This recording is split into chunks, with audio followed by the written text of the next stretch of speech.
পক্ষ থেকে এমপিভুক্ত শিক্ষক যারা এসেছেন তাদেরকে কিন্তু এই মুহূর্তে এখান থেকে ধাওয়া করা হচ্ছে। আমরা দেখতে পাচ্ছেন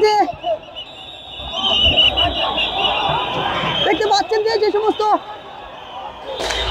এমপিভুক্ত শিক্ষকরা এখানে জাতীয় প্রেস ক্লাবের সামনে ছিলেন তাদেরকে কিন্তু এখান থেকে পুলিশের পক্ষ থেকে ছত্রভঙ্গ করা হচ্ছে। তবে পুলিশের পক্ষ থেকে বলা হচ্ছে যে তাদের নেতৃবৃন্দ এখান থেকে চলে গেছেন, তাদেরকে এখান থেকে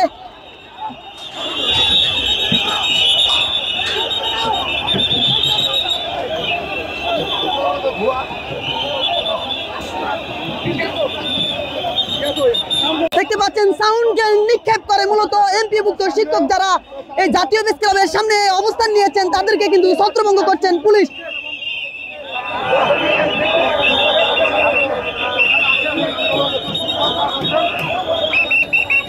দেখতে পাচ্ছেন পুলিশ কিন্তু এমপিভুক্ত শিক্ষকদেরকে ধাওয়া করছে এই মুহূর্তে, সেই চিত্র কিন্তু দেখানোর চেষ্টা করছি আমরা।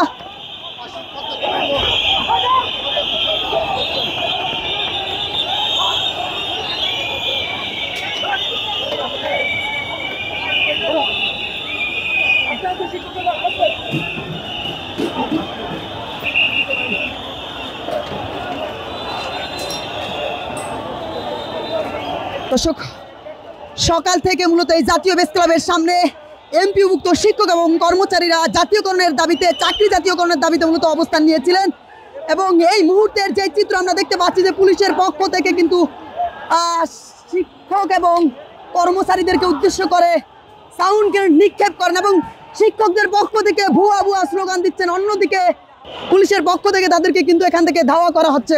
আমরা এখানে আমাদের ন্যায্য দাবি 20% বাড়ি ভাড়া এবং 1500 টাকা মেডিকেল ভাতা এবং 75% কর্মচারীদের ভাতার জন্য আমরা এখানে সরকারের কাছে আসছিলাম দাবি জানানোর জন্য। কিন্তু পুলিশ প্রশাসন দিয়ে সরকার যে আমাদের একটা শিক্ষকদের উপরে নেককারজনক হামলা চালিয়েছে, এটা খুবই দুঃখনীয় বিষয়, যা এটা কখনোই কল্পনা করা যায় না এই যুগের সমাজের কাছে।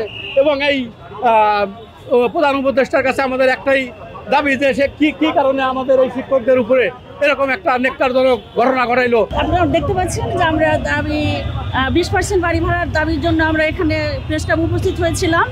পুলিশ আমাদের এখানে গুলি করেছে, কারোর শরীর লাগে নাই, আমাদের ছত্রভঙ্গ করেছে, আমাদের ভয় দেখাচ্ছে, আমরা সবাই ছত্রভঙ্গ হয়ে গেছি। আমরা এখন হতাশ, দেখা যাক পরবর্তীতে কি হয়। আমরা এখন আশা ছাড়বো না। হ্যাঁ, এটা গুলি করেছে, দুটা ফাঁকা গুলি করেছে।